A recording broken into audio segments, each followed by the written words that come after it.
علامہ اقبال صوفی تبسم کی نظر میں یہ کتاب نثار احمد قریشی صاحب نے لکھی تھی۔ صوفی غلام مصطفیٰ تبسم کا نام قارئین ادب کے لیے جانا پہچانا ہے۔ یوں تو مرحوم نے نصف صدی تک علم و ادب کی آبیاری کی، مگر اس تمام مدت کے دوران اقبالیات کا مطالعہ اور اس کا فروغ ان کی زندگی کا بنیادی نصب العین رہا ہے۔ وہ بچوں میں ٹوٹ بٹوٹ کے شاعر کی حیثیت سے مقبول ہوئے اور بڑے انہیں صوفی تبسم کے نام سے جانتے ہیں۔ صوفی تبسم نے جب دنیا میں آنکھ کھولی، اس وقت علامہ اقبال شعر و سخن میں شہرت کی بلندیوں کو چھو رہے تھے۔ علامہ اقبال لکھتے ہیں، زاہد تنگ نظر نے مجھے کافر جانا اور کافر یہ سمجھتا ہے مسلمان ہوں میں۔ علامہ کا کلام ہمیشہ مورد بحث میں رہا اور ایک عرصے تک رہے گا۔ انہیں خود اس بات کی شکایت ہے کہ ان کا پیغام کے سننے والے بہت کم ہیں، بلکہ زمانہ حال کی فضا ہی ان کے لیے موافق نہیں۔ دنیا اکثر ایسے ذی ہوش اصحاب کمال سے بے اتنائی برتتی ہے اور اپنی کم فہمی کے باعث ان کے حیات افزا پیغامات کو گوش غفلت سے سنتی رہتی ہے۔ وہ لوگ مرنے کے بعد زندہ ہوئے، بڑے بڑے بلند پایہ شاعروں کا بھی یہی حال ہوا۔ مرزا غالب کو دیکھیے، ان کے ہم عصروں کی بے التفاتیوں پر نظر ڈالیے، اور پھر ان کی موت کے بعد ان کے بالغ نظر پرستاروں کی عبادت آمیز عقیدت مندیوں کا مشاہدہ کیجیے۔ میرا موضوع اقبال کی شاعری ہے۔ میں اس موضوع کے 3 پہلوؤں پر روشنی ڈالوں گا: اقبال کا پیغام اور اس کی نوعیت، اقبال کا کلام بفن شاعری، اقبال کی شاعری کی حیثیت اور اس کا اثر۔ اقبال کا پیغام کیا ہے؟ ان کے خیالات و احساسات کی نوعیت کیا ہے؟ ان کے دل و دماغ کے خلوت کدوں میں کون سے اسرار مضمر ہیں جن کے اظہار کے لیے وہ بیتاب ہیں؟ وہ کون سی آگ ہے جو شرر افشاں ہے، جن سے خود تڑپتے اور دوسروں کو تڑپانا چاہتے ہیں؟ یہ پیغام راز حیات ہے، انسان کی انفرادی اور اجتماعی زندگی کا راز، جسے انہوں نے برسوں کی دل سوزیوں، جگر کاوشوں کے بعد سمجھا، اور وہ دوسروں کو سمجھانے کے لیے بیتاب ہیں۔ اللہ نے شاعر کو ذوق بیان تو عطا کر دیا، لیکن اس کے رموز و اسرار کو سننے والے مفقود ہیں۔ اقبال نے انسانی دلوں کی تڑپ، سوز و گداز، جستجو و تلاش، حق اور پھر وادی عشق کے تمام منازل کا صحیح نقشہ پیش کیا ہے۔ وہ جانتے ہیں کہ انسان میں یہ تڑپ فطری ہے۔ انسان اگرچہ خاک کا پتلا ہے، لیکن اس کی روح اپنے مرکز کی طرف کھینچی چلی جاتی ہے۔ یہ چیز ہے جو اسے جستجو پر مجبور کرتی ہے۔ اقبال اپنی دور رس نگاہوں سے دیکھتے ہیں کہ مغربی تہذیب جو آج نو انسان کے دل و دماغ پر مسلط ہو رہی ہے، دنیا کے لیے مفید نہیں۔ وہ روحانیت کو افسردہ کرتی ہے، وہ مادیت کی طرف لے جاتی ہے، اس کا انحصار محض علم و دانش پر ہے۔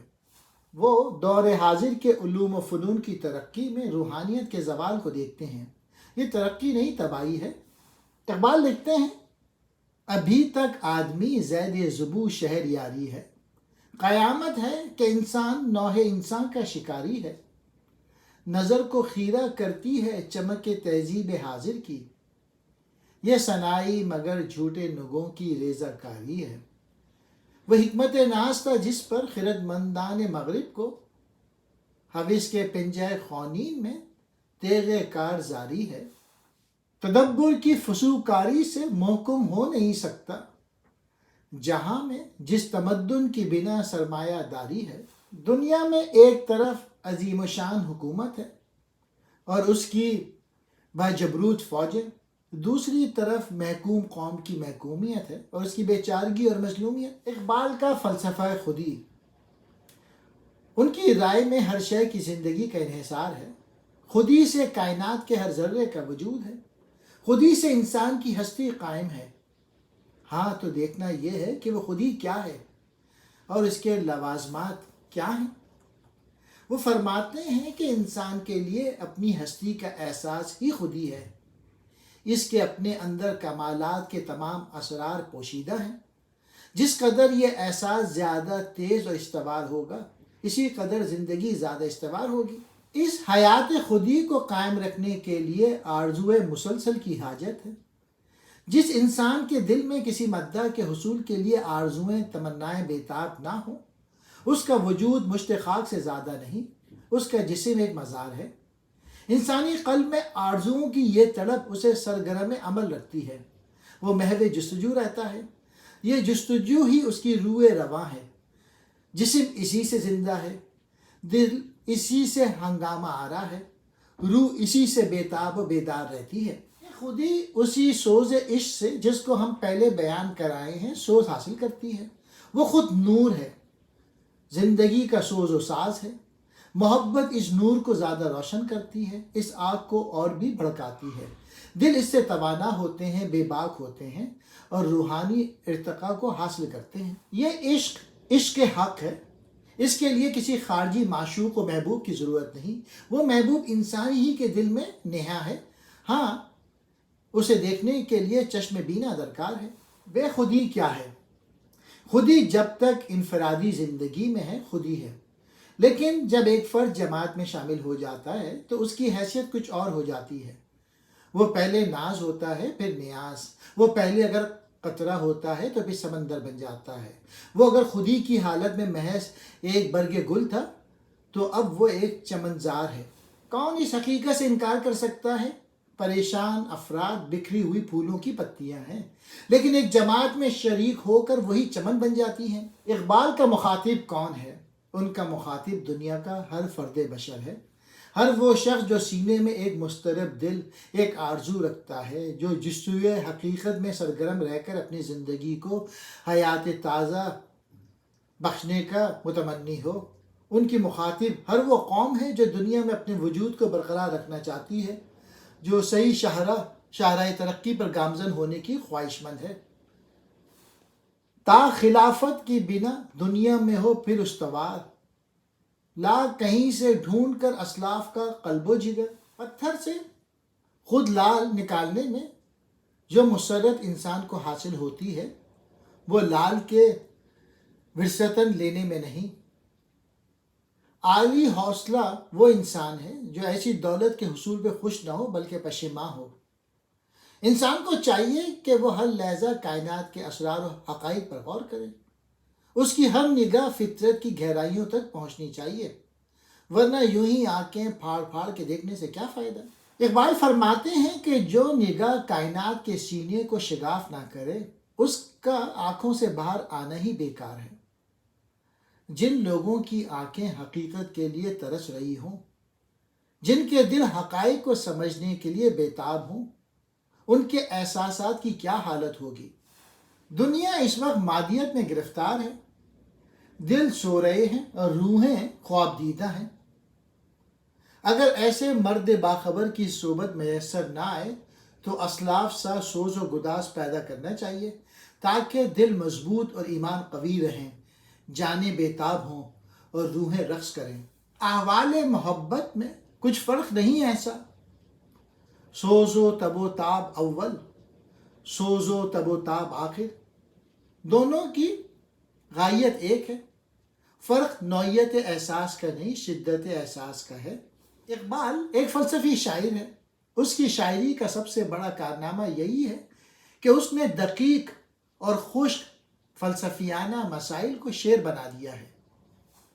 مسجد قرطبہ کا عنوان محض ایک کنائیے کا کام دیتا ہے، اس لیے اس نظم کو پڑھ کر ذہن کسی اور ہی گوشے کی طرف منتقل ہوتا ہے، اور اس مسجد کے ساتھ ساتھ ایک اور مسجد فضا میں تعمیر ہوتی دکھائی دیتی ہے، جس کے ستون اور محرابیں سنگ و خشت کی نہیں، جس کی تعمیر انسان کے غیر فانی احساسات کی بنیادوں پر استوار ہے اور جس پر زمانے کی تیز رو غالب نہیں آ سکتی، اسی لیے کہ تند و سبک سیر ہے گرچہ زمانے کی رو، عشق خود ایک سیل ہے، سیل کو لیتا ہے تھام،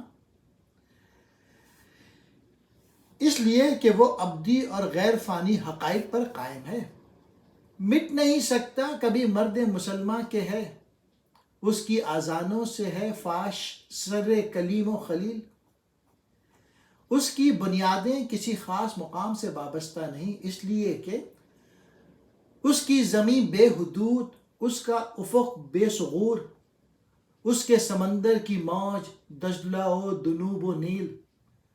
اقبال نے ساقی نامے میں مسلمانوں کی ذہنی تاریخ، ان کے روحانی ارتقاء، ان کے انحطاط کے اسباب و علل اور اپنا فلسفہ حیات، اس فلسفہ حیات سے قوم و ملت کا انحراف، زمانے کے موجودہ مختلف اقوام کی میدان جنگ میں تگ و دو، اور پھر ظاہر ہے کہ اتنے بڑے طویل اور اہم مضمون کو ادا کرنے کے لیے انتہائی اختصار کی ضرورت ہے۔ اس لیے آپ اس نظم میں بڑے بڑے معنی چھوٹے چھوٹے شعروں میں سموئے ہوئے دیکھیں گے، جیسے دریا کو کوزے میں سمایا ہوا ہو۔ ان کی کچھ مثالیں دیکھیے۔ جہاں چھپ گیا پردہ رنگ میں، لہو کی ہے گردش رنگ سنگ میں۔ پھر مسلمانوں کی ذہنی کیفیت، تمدن، تصوف، شریعت، کلام، بتان عجم کے پجاری تمام، موجودہ سیاست کی فسوکاری، اور پھر اس طلسم کے ٹوٹنے کو یوں بیان کیا ہے: گیا دور سرمایہ داری گیا، تماشا دکھا کر مداری گیا۔ پھر اقبال اپنے ذہن کی تصویر یوں کھینچتا ہے: میری فطرت آئینہ روزگار، غزالان افکار کا مرغزار۔ زندگی کی کیفیت اور اس کی وسعتوں کو ایک شعر میں یوں بیان کیا ہے: گل اس شاخ سے ٹوٹتے بھی رہے، اسی شاخ سے پھوٹتے بھی رہے۔ خودی کی پہنائیوں کو یوں واضح کیا ہے: ازل اس کے پیچھے ابد سامنے، نہت اس کے پیچھے نہت سامنے۔ ملت اسلام بھی کبھی عروج پر تھی، مگر حقیقت خرافات میں کھو گئی، یہ امت روایات میں کھو گئی۔ اس کی وجہ لذت شوق سے بد نصیبی ہے، دلوں میں یہ آگ افسردہ ہو کے رہ گئی۔ اقبال ساقی سے خطاب کر کے پھر اسی شراب کہن کو لانے کو کہتا ہے جو زندگی کی رگوں میں تازہ روح بھر دیتی۔ تیرے آسمانوں کے تاروں کی خیر، زمینوں کے شب زندہ داروں کی خیر، جوانوں کو سوزے جگر بخش دے، میرا عشق میری نظر بخش دے۔ پھر اقبال زندگی کی حقیقت بیان کرتے ہیں جو ایک تیز رفتار سمندر کی طرح رواں دواں ہے۔ فریب نظر ہے سکون و ثبات، تڑپتا ہے ہر ذرہ کائنات، ٹھہرتا نہیں کاروان وجود، کہ ہر لحظہ ہے تازہ شان وجود، سمجھتا ہے تو راز ہے زندگی، فقط ذوق پرواز زندگی۔ اسی مسلسل تگ و دو میں وہی ہستیاں سلامت رہتی ہیں جو اپنی خودی کو برقرار رکھتی ہیں۔ خودی کے نگہباں کو ہے زہر ناب، وہ نا جس سے جاتی رہے اس کی آب، وہی نا ہے اس کے لیے ارجمند، رہے جس سے دنیا میں گردن بلند۔ جو لوگ اس دنیا کو، اس عالم کو خورد و نوش کی منتہا سمجھ لیتے ہیں وہ غلطی پہ ہیں۔ اسی لیے یہ تو ارتقاء خودی میں اولین قدم ہے۔ یہ عالم، یہ بت خانہ چشم و گوش، جہان زندگی ہے فقط خورد و نوش، خودی کی یہ ہے منزل اولین، مسافر یہ تیرا نشیمن نہیں۔ یہ ہے ساقی نامے کا مختصر سا جائزہ۔ قول پروفیسر آل احمد سرور: ہمارے شاعر یا تو دربار سے وابستہ تھے یا خانقاہ سے، کبھی کبھی دونوں میں آگ مچولی ہو جاتی تھی۔ اسی وجہ سے اس میں یا تو جوانی کے چوچلے اور ساز عشرت کے نغمے ہوتے تھے یا پھر روحانیت اور بے ثباتی دنیا کے مضامین۔ جو جھوپڑیوں میں رہتے تھے وہ ہمیشہ محلوں کے خواب دیکھتے تھے، انہیں یہ احساس ہی نہ تھا کہ جھوپڑیوں میں محل سے زیادہ سکون اور آزادی میسر آ سکتی ہے۔ اقبال کی شاعری اردو ادب و شعر کی قومی تحریکات کے سلسلے میں ایک اہم کڑی ہے۔ اس میں ہمیں قوم اور وطن کے صحیح تصور کا پتہ چلتا ہے۔ اس میں شک نہیں کہ اقبال کی قومی شاعری میں 3 بڑے دور ہیں۔ پہلا دور وطنیت کا دور ہے، دوسرا ہمہ وطنیت، اور تیسرا عالم انسانیت کا دور ہے۔ اقبال وطن کے محدود دائرے سے نکل کر وسیع دنیا پر نظر ڈالتا ہے۔ اس منزل میں عالمگیر اخوت اسلامی کا مقام بھی آتا ہے، مگر وہ آگے بڑھ جاتا ہے۔ اس نے دل میں عالمگیر مساوات، انسانی کا جذبہ کار فرما نظر آتا ہے۔ اقبال پہلے روئے زمین کے مسلمانوں کو خطاب کرتا ہے، پھر عام بنی نوع انسان سے مخاطب ہوتا دکھائی دیتا ہے۔ یہ مقام اس کی شاعری کی آخری کڑی ہے۔ دور حاضر کا ایک نقاد اقبال کے متعلق لکھتا ہے، اس عالم انتظار میں اقبال کو فطرت منظر عام پہ لاتی ہے۔ آغاز میں وہ مختلف راستوں سے گامزن ہوتے ہیں، لیکن وہ بہت جلد ایک راہ منتخب کر لیتے ہیں، اس کا نام اسلام ہے۔ حالی، شبلی اور اکبر نے یہی راستہ انتخاب کیا تھا اور کچھ آگے بھی بڑھے تھے، لیکن اقبال بہت جلد سبھوں سے آگے نکل گیا اور اس کی وسعت میں اضافہ کیا، اسے فراغ اور کشادہ بنایا اور اس قدر کاوش کی کہ یہ راہ گویا ان کی ملک ہو گئی۔ شروع ہی سے انہیں غیر شعوری طور پر اس راہ کی تلاش تھی، ان کا دل اس کے لیے بے چین تھا۔ اقبال کی رگ رگ میں اسلامی خون معظم تھا، ان کا حساس دل مسلمانوں کے تنزل کا نقشہ دیکھ کر بے چین ہو گیا۔ حالی نے مادی تنزل پر زور دیا تھا، شبلی اور اکبر نے تنزل کا حقیقی سبب مسلمانوں کی اسلام سے گمراہی کو قرار دیا۔ اقبال نے بھی یہی زاویہ نظر اختیار کیا، لیکن ان کی نظر بہت وسیع تھی۔ ان کی آنکھیں ہندوستان کے حدود ہی کے اندر نگراں نہ تھیں، بلکہ کل انسانی دنیا کی خصوصاً نظارہ کر رہی تھیں۔ اقبال کا نظر ہی وسیع نہ تھا، ان کا دماغ بھی بلند پایا تھا، اس لیے انہوں نے بلند و عمیق خیالات کو داخل کر کے قومی اور ملی شاعری کی فضا ہی تبدیل کر دی تھی۔ موجودہ عصر کا مورخ مسلمانوں کی بیداری کا ایک اہم ترین سبب اقبال اور ان کی نظموں کو قرار دے گا۔ اقبال نے ملت کی ایسی گراں قدر خدمت کی جس کی نظیر مشکل سے ملے گی۔ اس میں شک و شبہ کی گنجائش نہیں کہ اقبال اردو میں بہترین قومی اور ملی شاعر ہیں۔ اقبال اپنے خیالات اور افکار کو اخلاص، پختہ یقین اور جوش و سوز سے بیان کرتے ہیں۔ اقبال کی شاعری کا ایک کارنامہ یہ بھی ہے کہ اس نے فقط زندگی کو شاعری اور شاعری کو زندگی سے وابستہ ہی نہیں کیا، بلکہ زندگی کے تصور کو بھی خواہ وہ فرد کی زندگی ہو یا قوم کی بلند تر کر دیا۔ اس کا پیغام حیات ہے جو فرد اور اقوام کی زندگی سے وابستہ ہے۔ اس میں وہ انسان کی عظمت کو بیان کرتا ہے اور کہتا ہے انسان کی عظمت اس کے دنیاوی مرتبے، حیثیت، قومی وقار، وطنی نسبت یا نسل و رنگ کی وجہ سے نہیں، بلکہ اس کی فطرت کی بلندی کی وجہ سے ہے۔ انسان میں عقل و دل کی کشمکش جاری ہے، ایک طرف اس کا ذاتی نفع و نقصان ہوتا ہے اور دوسری طرف کسی بلند تر مقصد کے حصول کا خیال اور جذبہ۔ یہ جذبہ ذوق یقین سے مستحکم ہوتا ہے، پھر وہ کچھ کر دکھاتا ہے کہ عام دنیاوی وسائل اور اسباب سے ممکن نہیں۔ اسی بلند تر مقصد اور نصب العین سے انسانی شخصیت کی تکمیل ہوتی ہے، جس کا دوسرا نام خودی ہے۔ لیکن کوئی شخصیت یا کردار صحیح معنوں میں مکمل نہیں ہو سکتا جب تک وہ ایک بڑی انا سے، جسے سوسائٹی کہتے ہیں، اپنے آپ کو وابستہ کر کے اس یگانت پیدا نہ کرتا۔ یہی سے خودی بے خودی کے مقام میں داخل ہوتا ہے۔ غرض کہ اقبال نے انسانی زندگی کے اس بلند تصور سے اردو ادب کے شعری اور فنی محرکات کا مقام اونچا کر دیا۔ حالی نے جب قدیم اردو شاعری پہ اعتراضات کیے تو سب سے زیادہ زور دو باتوں پر دیا۔ ایک تو یہ کہ گل و بلبل کے افسانے فرسودہ ہو گئے، اور دوسرے غزل کی صنف نے ہماری شاعری کے دائرے کو محدود اور تنگ کر رکھا ہے۔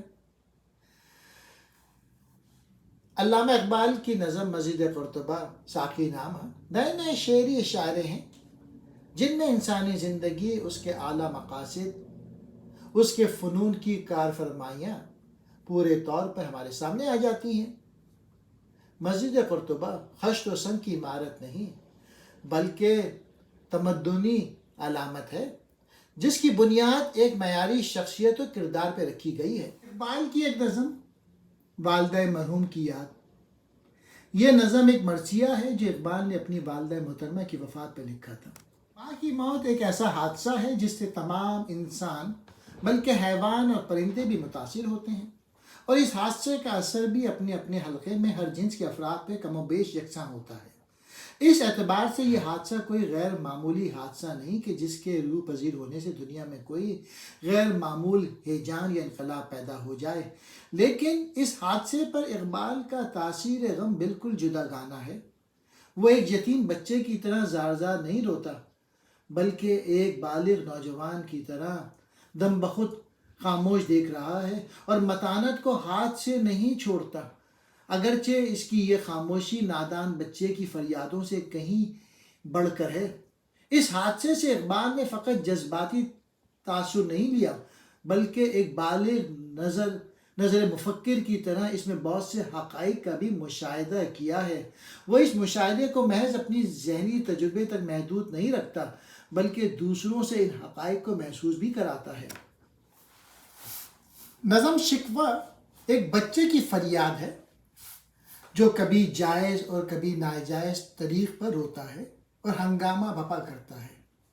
اس کی چیخ و پکار کے تقاضوں میں کوئی منطقی ربط یا جذباتی تسلسل نہیں ہوتا۔ وہ اپنے شور اور غوغا سے محض بڑوں کی توجہ کو اپنی طرف کرانا چاہتا ہے اور اپنی بے چارگی کو منوانا چاہتا ہے، جبکہ مسجد قرطبہ کی علامت میں تقدس کا پہلو پوشیدہ ہے۔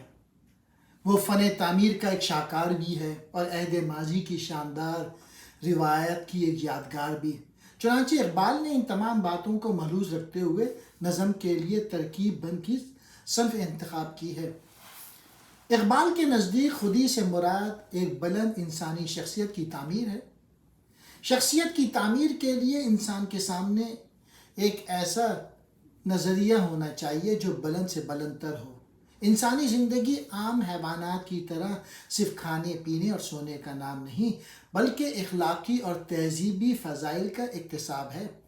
ایسے بلند اور اعلیٰ نصب العین کے حصول کے لیے انسان کو ہمیشہ سرگرم سعی و عمل رہنا چاہیے اور ایک منزل کا سراغ پانے کے بعد دوسرے منزل کی طرف رواں دواں چلنا چاہیے۔ اس پہم جستجو، اس مسلسل تگ و دو کے لیے ایک بے قرار جذبہ، ایک سکون ناپذیر خلش، ایک نہ مٹنے والی تڑپ درکار ہے، جسے اقبال عشق کے نام سے تعبیر کرتا ہے۔ یورپ کی جنگ عظیم ایک قیامت تھی جس نے پرانی دنیا کے نظام کو قریباً ہر پہلو سے فنا کر دیا ہے، اور اب تہذیب و تمدن کی خاکستر سے فطرت زندگی کی گہرائیوں میں ایک نیا آدم اور اس کے رہنے کے لیے ایک نئی دنیا تعمیر کر رہی ہے، جس کا ایک دھندلا سا خاکہ ہمیں آئنسٹائن اور برگساں کی تصانیف میں ملتا ہے۔ یورپ نے اپنے علمی، اخلاقی اور اقتصادی نصب العین کے خوفناک نتائج اپنی آنکھوں سے دیکھ لیے ہیں، لیکن افسوس ہے کہ اس کے نقطہ رس مگر قدامت پرست مدبرین اس حیرت انگیز انقلاب کا صحیح اندازہ نہیں کر سکے جو انسانی ضمیر میں اس وقت واقع ہو رہا ہے۔ مشرق اور بالخصوص اسلامی مشرق نے صدیوں کی مسلسل نیند کے بعد آنکھ کھولی ہے، مگر اقوام مشرق کو یہ محسوس کر لینا چاہیے کہ زندگی اپنے حوالی میں کسی قسم کے انقلاب پیدا نہیں کر سکتی جب تک کہ پہلے اس کے اندرونی گہرائیوں میں انقلاب نہ ہو، اور کوئی نئی دنیا خارجی وجود اختیار نہیں کر سکتی جب تک اس کا وجود پہلے انسانوں کے ضمیر میں متشکل نہ ہو۔ اقبال نے اسرار خودی میں حیات افراد کے تعین عمل پر بحث کی اور ان کی فردی انا کے اساس اور تدریجی نشو و نما پر روشنی ڈالی، اور اس ضمن میں اجتماعی یا قومی انا کے بارے میں رموز بے خودی میں اپنے خیالات کا اظہار کیا تاکہ انفرادی اور اجتماعی عمل کا تناقض دور ہو سکے جو ملی زندگی میں ایک قلب مشترک کا کام دے سکے۔ ان دو کتابوں میں اقبال نے اپنے افکار کو نظریاتی انداز میں پیش کیا، لیکن پیام مشرق کے تباہ ہونے کے بعد یہی نظریاتی مسائل مختلف نظموں کے روپ میں ہمارے سامنے آ گئے۔ پہلی جنگ عظیم میں بڑی بڑی سلطنتیں تہ و بالا ہو گئیں، تخت و تاج لٹ گئے، جلیل القدر شہنشاہ رسوا اور ذلیل ہوئے، جو سر کبھی جھکتے نہ تھے دار پر آویزاں ہو گئے۔ یہ سب کچھ ہوا، لیکن قدرت کی نظر میں ایسا تھا جیسے کوئی بچہ اپنے کھلونوں سے کھیلتا ہوا انہیں نہایت بے پرواہ انداز میں بے تکلیف توڑ کر رکھ دے۔ دنیا میں آمریت کی جگہ جمہوری نظام حکومت نے لے لی، آقا آقا نہ رہا، غلام غلام نہ رہا۔ اقبال انسان کے بارے میں اپنی مخصوص زاویہ نگاہ کی طرف اشارہ کرتے ہیں کہ انسان نے جب سے آنکھ کھولی ہے وہ حقیقت عالم کے معلوم کرنے کے لیے محو جستجو ہے۔ حقیقت آشکار ہو نہ ہو، فطرت کا منشا اسے سرگرم جستجو رکھتا ہے، کیونکہ یہی اس کی زندگی ہے۔ سفر حیات کی کوئی منزل نہیں، انسانی زندگی ایک سفر ہے اور سفر ہی اس کی منزل بھی ہے۔ اے انسان، تیرے سینے میں ایک سمندر ہے، ایک وسیع سمندر، پھر تو ایک قطرہ شبنم، ایک حقیر قطرہ شبنم پہ کیوں قناعت کر گیا ہے؟ اقبال نے تاریخ عالم کا گہرا اور وسیع مطالعہ کیا تھا اور اس پر مفکرانہ نظر ڈالی تھی۔ اس کے سامنے نظام حیات کے وہ تمام تجربات تھے جو تاریخ کے مختلف ادوار میں مختلف قوموں نے کیے تھے، اور ان قدیم تجربات کے علاوہ جدید تجربات کو بھی بڑے غور سے دیکھ چکا تھا اور ان کے مفید پہلوؤں اور مضرات سے آگاہ تھا۔ اس کے نزدیک اسلام کا پیش کردہ نظام زندگی اور لاہ عمل بہترین دستور حیات تھا جس سے انسانیت مستفید ہو چکی تھی اور آئندہ مستفید ہو سکتی تھی۔ اقبال ایسا ذوق یقین اور جوش عمل رکھنے والے انسان کو مرد مومن کا نام دیتا ہے، اور ایسے ہی مردان مومن پر مشتمل معاشرے اور سوسائٹی سے اقبال کا تصور ملت ہمارے سامنے آتا ہے۔ اقبال کے نزدیک قوم اور وطن کا مغربی تصور اور وہ سیاسی رنگ جو یورپ نے اسے دیا ہے، اسلام کے تصور ملت سے الگ ہے۔ اقبال ایک فلسفی تھے، لیکن ان کے فلسفیانہ افکار کا سرچشمہ فی الحقیقت وہ ذہنی وراثت تھی جو انہوں نے غیر شعوری طور پہ اپنے آباء و اجداد سے حاصل کی تھی۔ اقبال نے جس گھر میں پرورش پائی وہاں اسی تصوف کا چرچا تھا، اور اسی کے زیر اثر ان کی ابتدائی تعلیم و تربیت بھی ہوئی۔ انہوں نے تصوف کی معیاری کتابوں کا عمیق مطالعہ کیا اور شیخ شہاب الدین اور معین الدین ابن عربی کے خیالات و عقائد سے بہت متاثر ہوئے، لیکن اس کے ساتھ ساتھ انہوں نے قرآن و حدیث کو بھی سامنے رکھا، اور ان کی تعلیمات کی صحیح روح نے ان کی ابتدائی عقائد کو متزلزل کر دیا اور ان کے ذہن میں ایک کشمکش پیدا ہوئی۔ یہ کشمکش خالص اسلامی تعلیمات اور تصوف کے عقائد کے درمیان تصادم کی وجہ سے پیدا ہوئی تھی، اور رفتہ رفتہ اس نتیجے پہ پہنچے کہ تصوف کے عام عقائد کو اس اسلام سے دور کا تعلق بھی نہیں جس نے مسلمانوں میں بے پناہ عملی قوتیں بھر دی تھی اور انہیں زندگی کے ہر شعبے میں ممتاز اور سربلند کیا تھا۔ مذہب کا کام انسانی زندگی میں انسان اور اللہ کے درمیان ایک رشتہ قائم کرنا ہے۔ میری نماز، میری قربانی، میری زندگی، میری موت اللہ ہی کے لیے ہے۔ اسلام نے اس حقیقت نہائی کو ایک اندھیرے خدا سے تعبیر کیا اور اس کی طرف رجوع کرنے والوں کو یؤمنون بالغیب کا لقب دیا۔ احسان در حقیقت ایمان ہی کی ایک بلند ترین منزل کا نام ہے۔ یوں سمجھیے کہ ایمان اگر پہلا قدم ہے تو احسان دوسرا، دونوں ایک ہی سلسلے کی کڑیاں ہیں۔ اب سوال پیدا ہوتا ہے کہ وہ اعمال صالح کیا ہیں؟ وہ اعمال صالح صرف ارکان اسلام کی ظاہری صورت گری کا نام نہیں، یہ اعمال صالح دراصل وہ تمام اعمال ہیں جو انسان سے کسی بلند نصب العین کے حصول کے لیے سرزد ہوتے ہیں۔ ان اعمال میں بے پناہ قوت تسخیر ہوتی ہے اور ان کا دائرہ غیر محدود ہوتا ہے۔ اسی قوت عمل نے مسلمانوں کو اپنی صحیح تعبیر کے ضمن میں ساری دنیا کا رہنما بنا دیا اور انہیں خیر الامم کا لقب دے کر دنیا میں ممتاز کر دیا تھا۔ ان مسلمانوں میں صرف شجاعت اور خشونت ہی نہیں تھی، وہ محض قوت کے بل پر ہی دنیا پہ مسلط نہیں ہوئے تھے، بلکہ انہوں نے انسانی تہذیب کے لیے عظیم و شان خدمات بھی سر انجام دی تھیں۔ ان کے افکار ذہنیہ نے علوم و فنون کو بھی معراج کمال میں پہنچا دیا تھا۔ اقبال کے نزدیک عمل صرف مادی یا جسمانی حرکت کا نام نہیں، ان کے نزدیک عمل اس وقت تک عمل نہیں بنتا جب تک کہ انسانی شعور نے پورے غور و غوص کے بعد اس کے سیاق و سباق کا اچھی طرح جائزہ نہ لے لیا ہو اور حالات کے پیش نظر اس کے حسن و قبح کو جانچ کر اسے احسن قرار نہ دیا ہو۔ قلب انسانی کے لطیف اور بلند احساسات نے پرکھ کر ان پر ساتھ نہ کیا ہو۔ اقبال ایک مرد مومن میں ان تمام چیزوں کو دیکھتے ہیں۔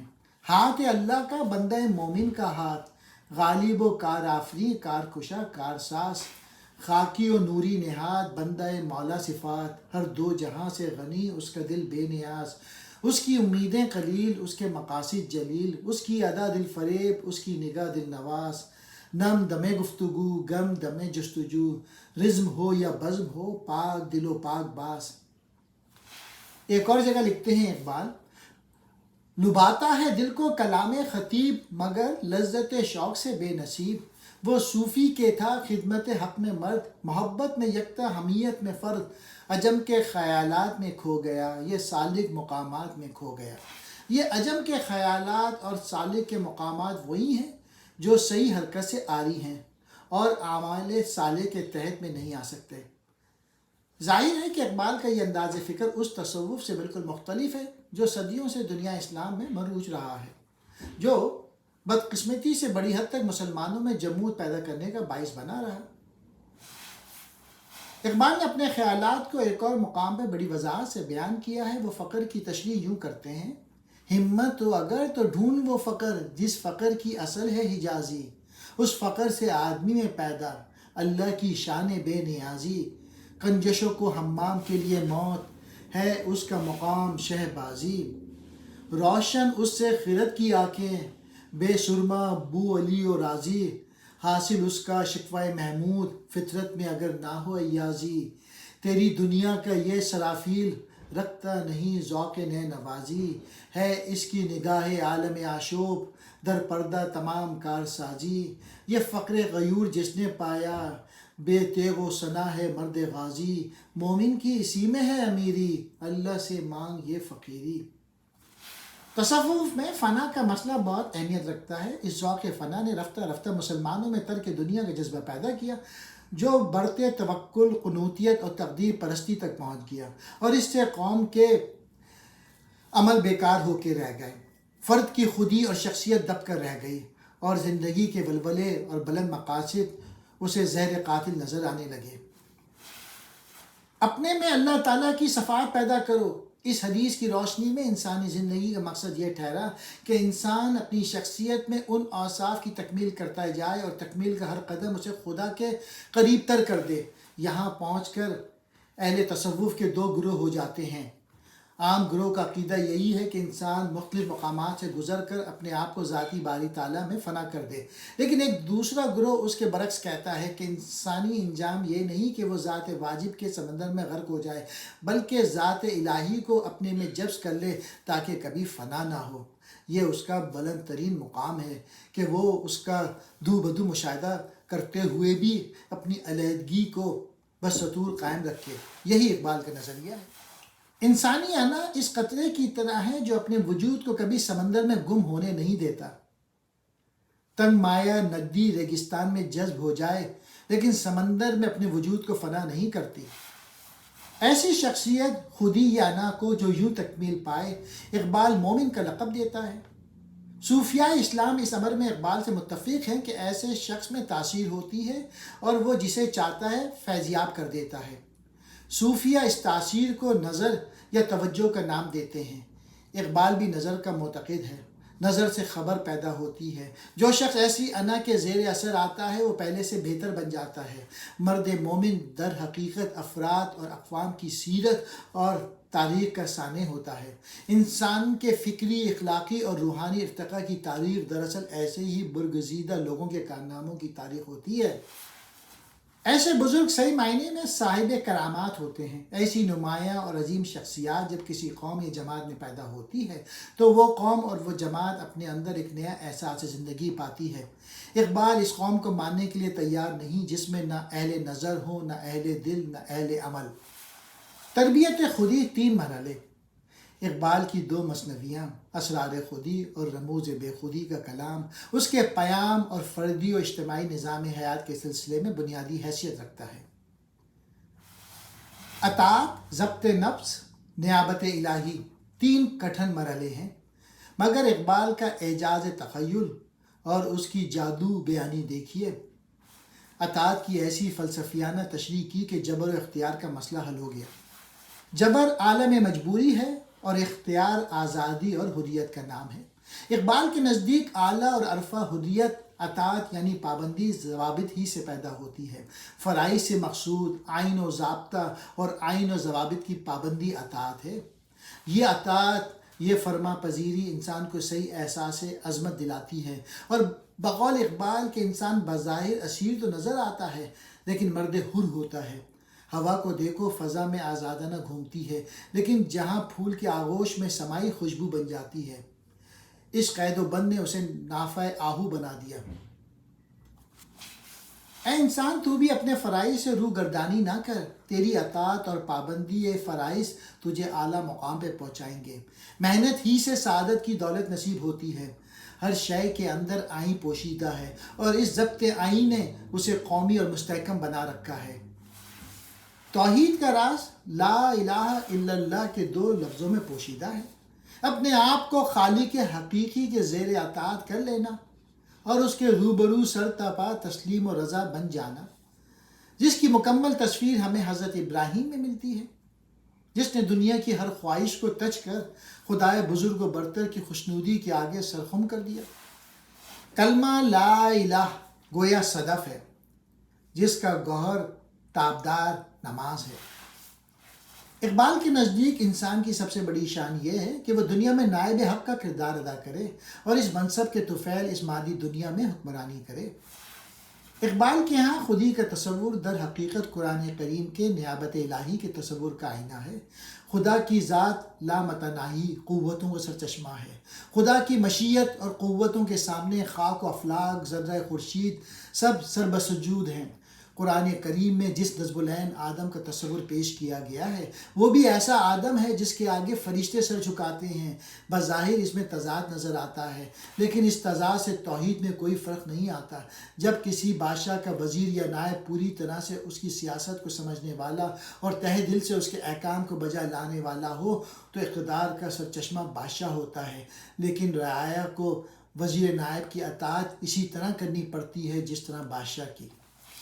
یہی وہ مقام ہے جس کے بارے میں اقبال کہتا ہے، خودی کو کر بلند اتنا کہ ہر تقدیر سے پہلے خدا بندے سے خود پوچھے بتا تیری رضا کیا ہے۔ ایسا انسان ہی صحیح معنوں میں نائب حق یا خلیفۃ اللہ ہوگا۔